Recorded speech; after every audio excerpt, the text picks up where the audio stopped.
Bismillahirrahmanirrahim. Assalamualaikum warahmatullahi wabarakatuh. Perkenalkan, saya Maria dengan NIM 2216030031 dari kelas MSA.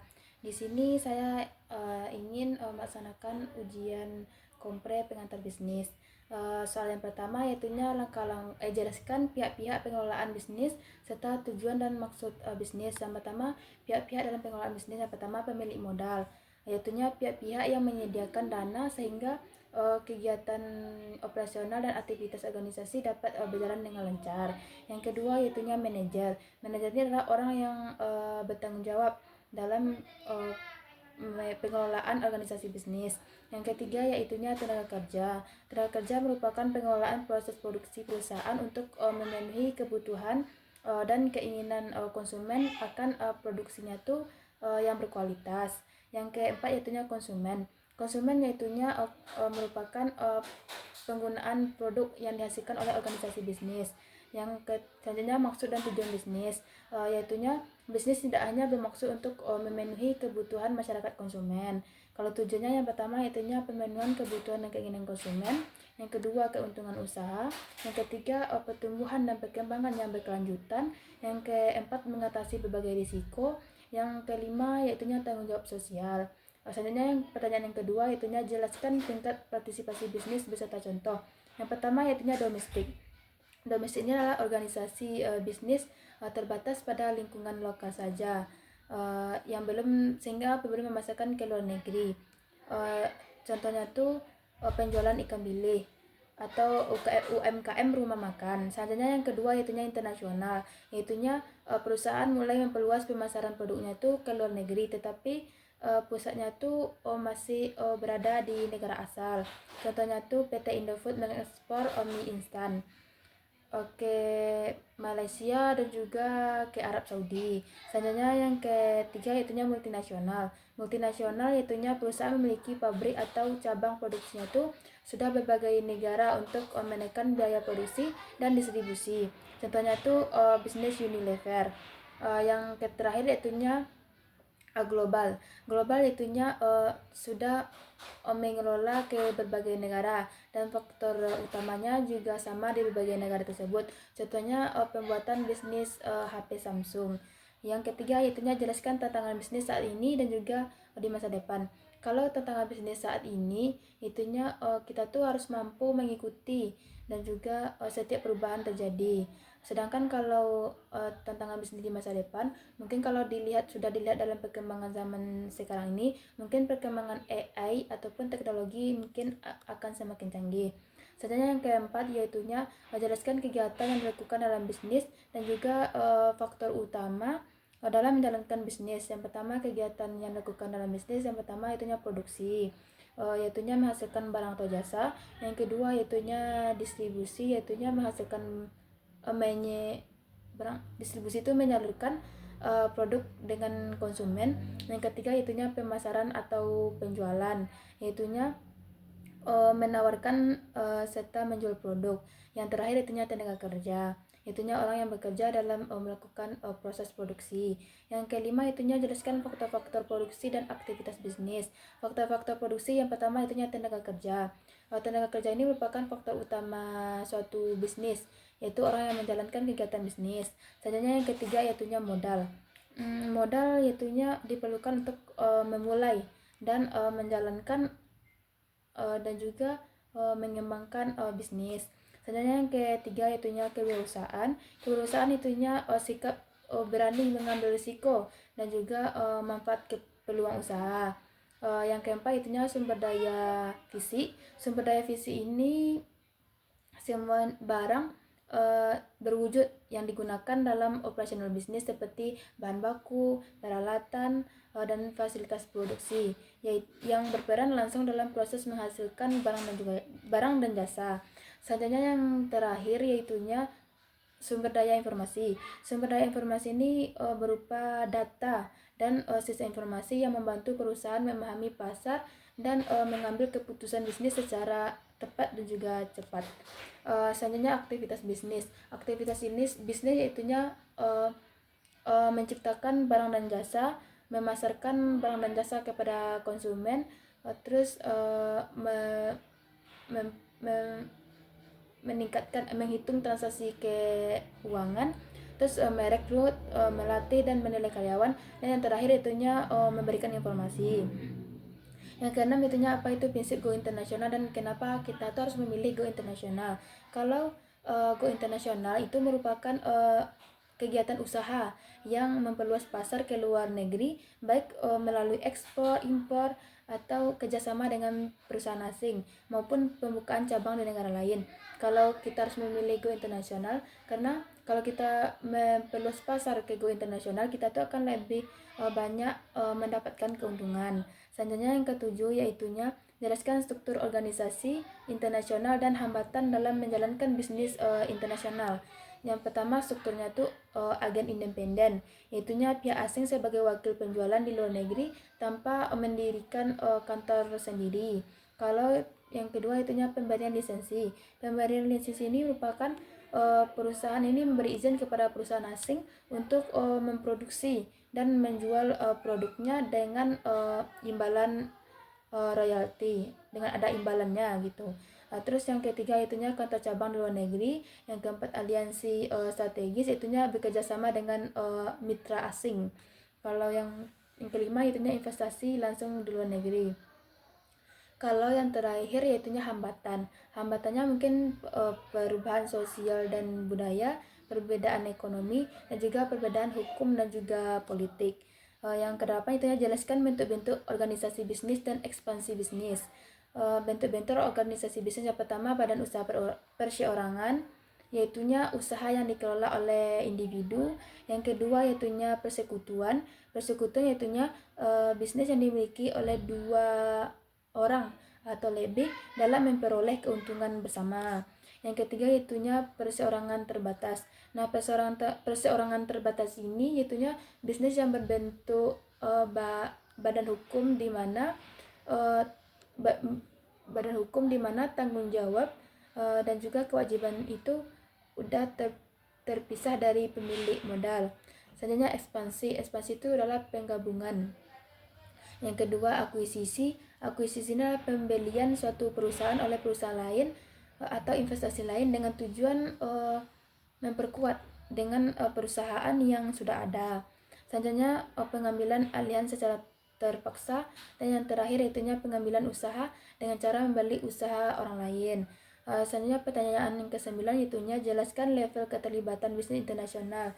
Yang pertama ekspor impor, yaitunya perusahaan menjual dan membeli produk lintas negara tanpa operasi ke luar negeri. Yang kedua yaitunya perusahaan internasional. Perusahaan internasional ini adalah perusahaan beroperasi ke beberapa negara, namun pusat perhatiannya tuh masih terkendali di negara asal. Yang kedua perusahaan multinasional, itunya perusahaan merancang, memproduksi dan memasarkan produk di banyak negara. Selanjutnya tuh jelaskan kepemilikan bisnis dan contohnya. Yang kepemilikan bisnis yaitunya suatu usaha yang menentukan siapa pemiliknya, terus siapa yang bertanggung jawab, terus siapa bagaimana pembagian keuntungan dalam berisiko usaha tersebut. Selanjutnya bentuk-bentuk kepemilikan bisnis dan contohnya. Yang pertama itunya perusahaan perseorangan. Contohnya tuh warung makan ataupun kayak fotokopi milik pribadi. Selanjutnya yang kedua yaitunya firma, yaitunya contohnya kayak badan hukum gitu, agak firma hukum. Selanjutnya yang ketiga persekutuan komanditer atau CV, itunya usaha kerja sama yang terdiri dari sekutu aktif dan juga pasif. Contohnya tuh CV percetakan atau CV kontraktor. Selanjutnya yang keempat itunya perencanaan, perseorangan terbatas atau PT, itunya usaha berbadan hukum dengan modal berupa saham. Contohnya tuh PT Telkom Indonesia atau PT Unilever Indonesia. Pertanyaan ke-11 itunya jelaskan apa itu bisnis kecil. Dan contohnya bisnis kecil atau small business yaitunya usaha berskala kecil dengan modal dan aset terbatas yang dikelola secara mandiri. Contohnya tuh seperti warung makan, laundry, dan lain sebagainya. Yang ke-12 itunya jelaskan keberhasilan dan kegagalan bisnis kecil. Kalau faktor keberhasilan bisnis kecil, yang pertama kerja keras dan menjalankan bisnis, yang kedua menyediakan produk sesuai dengan kebutuhan dan keinginan konsumen, terus kemampuan dan pengalaman dalam mengelola usaha. Selanjutnya yang terakhir itunya keberuntungan. Kalau faktor kegagalan bisnis kecil, yang pertama itunya lemahnya manajemen, yang kedua tidak fokus pada bisnis, yang ketiga sistem pengawasannya lemah, yang keempat yaitunya modal tidak mencukupi. Selanjutnya yang ke-13, jelaskan langkah-langkah kegiatan bisnis dalam proses perencanaan. Yang pertama, kalau langkah-langkahnya tuh pemilik jenis dan perencanaan produk, perencanaan lokal bisnis, yang kedua perencanaan jumlah produksi, yang ketiga jelaskan daur hidup produk, yang ke-14 yaitunya perjalanan sebuah produk pasar mulai dari kenaikan, lalu penjualannya meningkat, terus kemudian stabil, dan juga akhirnya menurun karena tidak diminati oleh konsumen. Selanjutnya yang ke-15 yaitunya jelaskan perencanaan lokasi bisnis dan jumlah produksinya. Kalau perencanaan lokasi bisnis itunya memilih tempat usaha tuh yang agar mudah dijangkau oleh konsumen, bahan baku yang tersedia biar rendah, dan juga usahanya bisa bertahan lama. Selanjutnya perencanaan jumlah produk, yaitu menentukan banyaknya barang yang harus diproduksi agar sesuai dengan permintaan pasar. Selanjutnya pengertian peramalan. Peramalan yaitunya perkiraan kondisi masa depan usaha seperti penjualan dan permintaan. Kalau tujuannya agar perusahaan ini bisa merencanakan langkah dengan lebih tepat dan cepat. Yang selanjutnya tuh 5 kekuatan persaingan. Yang pertama yaitunya persaingan sama perusahaan, terus ancaman persaingan baru, yang ketiga yaitunya kekuatan pemasok, yang keempat kekuatan pembeli, dan yang terakhir yaitunya produk pengganti. Selanjutnya kegiatan utama atau fungsi dasar bisnis. Kegiatan utama bisnis meliputi produksi, pemasaran, terus keuangan, dan yang terakhir adalah sumber daya manusia. Selanjutnya tuh fungsi agar barang atau jasa ini diproduksi, dijual, dikelola, dan juga dijalankan dalam tenaga kerja. Selanjutnya tuh analisis dalam tren dalam proses penjualan. Analisis tren meliputi pola penjualan masa lalu untuk memperkirakan penjualan di masa depan. Kalau masalah sosial dan etika dalam bisnis, kalau masalah ini muncul itunya bisnis dapat merugikan masyarakat. Contohnya tuh ekspansi pekerja, terus perencanaan lingkungan, dan yang terakhir itunya kecurangan. Selanjutnya tuh ancaman pandangan baru. Ancaman ini mewujudkan seberapa mudah bisnis baru ini untuk pasar. Semakin mudah masuk, maka semakin besar persaingannya. Terus yang terakhir itunya Better Business Bureau, yaitunya BBB adalah lembaga non-profit yang melindungi konsumen dan mengawasi etika perusahaan dengan menilai dan menangani keluhan bisnis. Pihak-pihak pengelolaan bisnis serta tujuan dan maksud bisnis. Yang pertama, pihak-pihak dalam pengelolaan bisnis. Yang pertama, pemilik modal, yaitunya pihak-pihak yang menyediakan dana sehingga kegiatan operasional dan aktivitas organisasi dapat berjalan dengan lancar. Yang kedua yaitunya manajer. Manajer ini adalah orang yang bertanggung jawab dalam pengelolaan organisasi bisnis. Yang ketiga yaitunya tenaga kerja. Tenaga kerja merupakan pengelolaan proses produksi perusahaan untuk memenuhi kebutuhan dan keinginan konsumen akan produksinya tuh yang berkualitas. Yang keempat yaitunya konsumen. Konsumen yaitunya merupakan penggunaan produk yang dihasilkan oleh organisasi bisnis. Yang selanjutnya maksud dan tujuan bisnis, yaitunya bisnis tidak hanya bermaksud untuk memenuhi kebutuhan masyarakat konsumen. Kalau tujuannya yang pertama yaitunya pemenuhan kebutuhan dan keinginan konsumen, yang kedua keuntungan usaha, yang ketiga pertumbuhan dan perkembangan yang berkelanjutan, yang keempat mengatasi berbagai risiko, yang kelima yaitunya tanggung jawab sosial. Selanjutnya yang pertanyaan yang kedua yaitunya jelaskan tingkat partisipasi bisnis beserta contoh. Yang pertama yaitunya domestik. Domestik ini adalah organisasi bisnis terbatas pada lingkungan lokal saja. yang belum sehingga belum memasarkan ke luar negeri.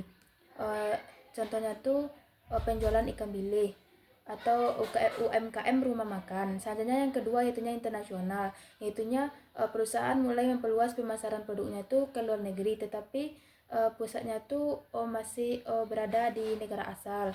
Contohnya tuh PT Indofood mengekspor mie instan ke Malaysia dan juga ke Arab Saudi. Selanjutnya yang ketiga yaitunya multinasional. Multinasional yaitunya perusahaan memiliki pabrik atau cabang produksinya tuh sudah berbagai negara untuk menekan biaya produksi dan distribusi.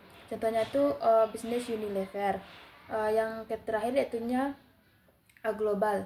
Global itunya sudah mengelola ke berbagai negara dan faktor utamanya juga sama di berbagai negara tersebut. Contohnya pembuatan bisnis HP Samsung. Yang ketiga itunya jelaskan tantangan bisnis saat ini dan juga di masa depan. Kalau tantangan bisnis saat ini itunya kita tuh harus mampu mengikuti dan juga setiap perubahan terjadi. Sedangkan kalau tantangan bisnis di masa depan, mungkin kalau sudah dilihat dalam perkembangan zaman sekarang ini, mungkin perkembangan AI ataupun teknologi mungkin akan semakin canggih. Selanjutnya yang keempat yaitunya menjelaskan kegiatan yang dilakukan dalam bisnis dan juga faktor utama dalam menjalankan bisnis. Yang pertama kegiatan yang dilakukan dalam bisnis, yang pertama yaitunya produksi, yaitunya menghasilkan barang atau jasa. Yang kedua yaitunya distribusi, yaitunya menghasilkan barang distribusi itu menyalurkan produk dengan konsumen. Yang ketiga yaitunya pemasaran atau penjualan, yaitunya menawarkan serta menjual produk. Yang terakhir itunya tenaga kerja, itunya orang yang bekerja dalam melakukan proses produksi. Yang kelima itunya jelaskan faktor-faktor produksi dan aktivitas bisnis. Faktor-faktor produksi yang pertama itunya tenaga kerja. Tenaga kerja ini merupakan faktor utama suatu bisnis, yaitu orang yang menjalankan kegiatan bisnis. Selanjutnya yang ketiga yaitunya modal. Modal yaitunya diperlukan untuk memulai dan menjalankan dan juga mengembangkan bisnis. Selanjutnya yang ketiga yaitunya kewirausahaan. Kewirausahaan itunya sikap berani mengambil risiko dan juga manfaat ke peluang usaha.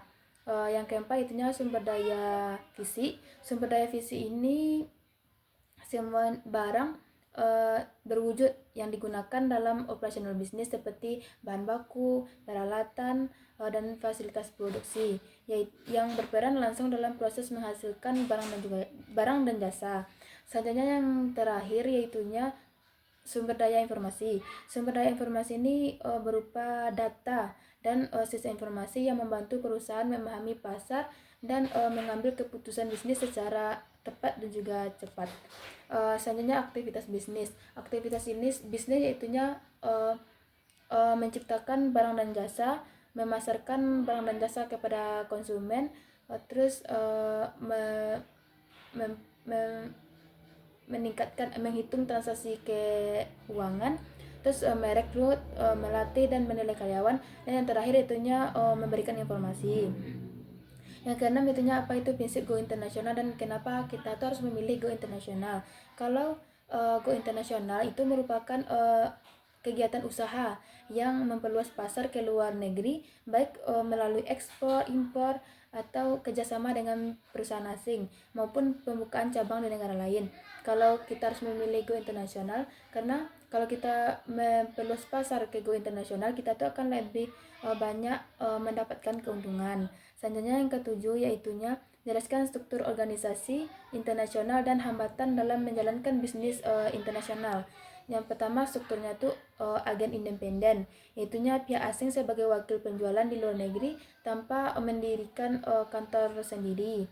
Kalau yang kedua itunya pemberian lisensi. Pemberian lisensi ini merupakan perusahaan ini memberi izin kepada perusahaan asing untuk memproduksi dan menjual produknya dengan imbalan royalti, dengan ada imbalannya gitu. Terus yang ketiga itunya kantor cabang di luar negeri. Yang keempat aliansi strategis, itunya bekerja sama dengan mitra asing. Kalau yang kelima itunya investasi langsung di luar negeri. Kalau yang terakhir yaitunya hambatan. Hambatannya mungkin perubahan sosial dan budaya, perbedaan ekonomi, dan juga perbedaan hukum dan juga politik. Yang kedelapan itu jelaskan bentuk-bentuk organisasi bisnis dan ekspansi bisnis. Bentuk-bentuk organisasi bisnis yang pertama badan usaha perseorangan, yaitunya usaha yang dikelola oleh individu. Yang kedua yaitunya persekutuan. Persekutuan yaitunya bisnis yang dimiliki oleh dua orang atau lebih dalam memperoleh keuntungan bersama. Yang ketiga yaitunya perseorangan terbatas. Nah, perseorangan terbatas ini yaitunya bisnis yang berbentuk badan hukum di mana uh, badan hukum di mana tanggung jawab dan juga kewajiban itu udah terpisah dari pemilik modal. Selanjutnya ekspansi. Ekspansi itu adalah penggabungan. Yang kedua akuisisi. Akuisisi ini adalah pembelian suatu perusahaan oleh perusahaan lain atau investasi lain dengan tujuan memperkuat dengan perusahaan yang sudah ada. Selanjutnya pengambilan alihan secara terpaksa, dan yang terakhir yaitunya pengambilan usaha dengan cara membeli usaha orang lain. Selanjutnya pertanyaan yang ke-9 yaitunya jelaskan level keterlibatan bisnis internasional. Yang pertama ekspor impor, yaitunya perusahaan menjual dan membeli produk lintas negara tanpa operasi ke luar negeri. Yang kedua yaitunya perusahaan internasional. Perusahaan internasional ini adalah perusahaan beroperasi ke beberapa negara, namun pusat perhatiannya itu masih terkendali di negara asal. Yang kedua perusahaan multinasional, itunya perusahaan merancang, memproduksi dan memasarkan produk di banyak negara. Selanjutnya tuh jelaskan kepemilikan bisnis dan contohnya.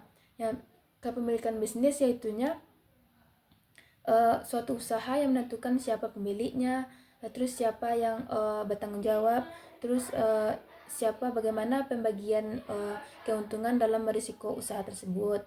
Selanjutnya bentuk-bentuk kepemilikan bisnis dan contohnya. Yang pertama itunya perusahaan perseorangan. Contohnya tuh warung makan ataupun kayak fotokopi milik pribadi. Selanjutnya yang kedua yaitunya firma, yaitunya contohnya kayak badan hukum gitu, agak firma hukum. Selanjutnya yang ketiga persekutuan komanditer atau CP, itunya usaha kerja sama yang terdiri dari sekutu aktif dan juga pasif. Contohnya tuh CV percetakan atau CV kontraktor. Selanjutnya yang keempat itunya perencanaan, perseorangan terbatas atau PT, itunya usaha berbadan hukum dengan modal berupa saham. Contohnya tuh PT Telkom Indonesia atau PT Unilever Indonesia. Pertanyaan ke-11 itunya jelaskan apa itu bisnis kecil. Dan contohnya bisnis kecil atau small business yaitunya usaha berskala kecil dengan modal dan aset terbatas yang dikelola secara mandiri. Contohnya tuh seperti warung makan, laundry dan lain sebagainya. Yang ke-12 itunya jelaskan keberhasilan dan kegagalan bisnis kecil. Kalau faktor keberhasilan bisnis kecil, yang pertama kerja keras dan menjalankan bisnis, yang kedua menyediakan produk sesuai dengan kebutuhan dan keinginan konsumen, terus kemampuan dan pengalaman dalam mengelola usaha. Selanjutnya yang terakhir itunya keberuntungan.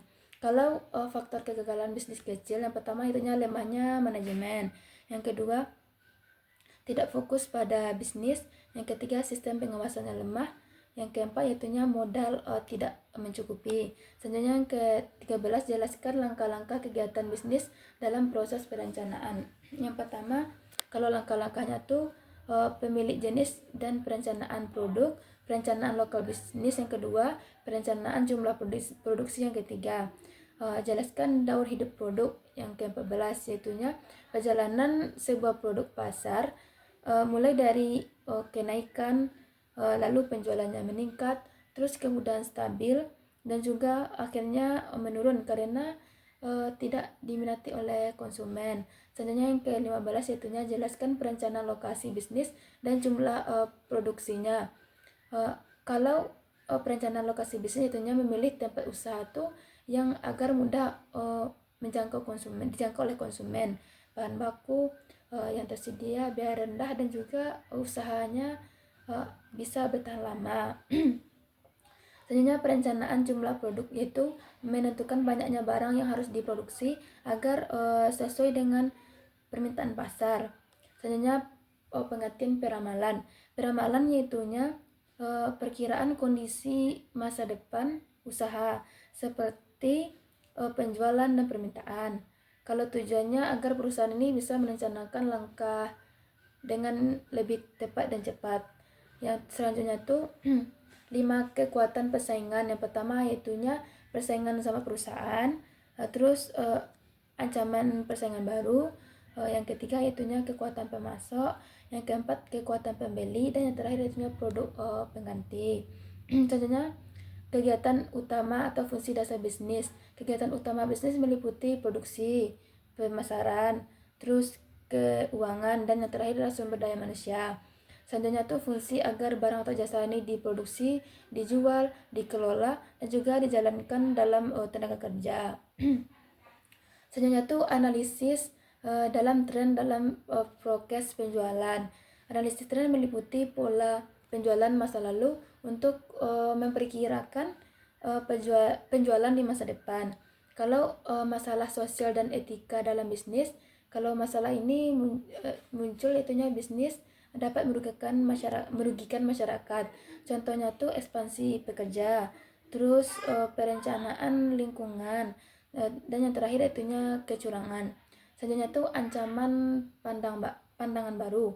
Ancaman ini mewujudkan seberapa mudah bisnis baru ini untuk pasar. Semakin mudah masuk, maka semakin besar persaingannya. Terus yang terakhir yaitunya Better Business Bureau, yaitunya BBB adalah lembaga non-profit yang melindungi konsumen dan mengawasi etika perusahaan dengan menilai dan menangani keluhan bisnis. Mungkin sampai sini yang dapat saya sampaikan.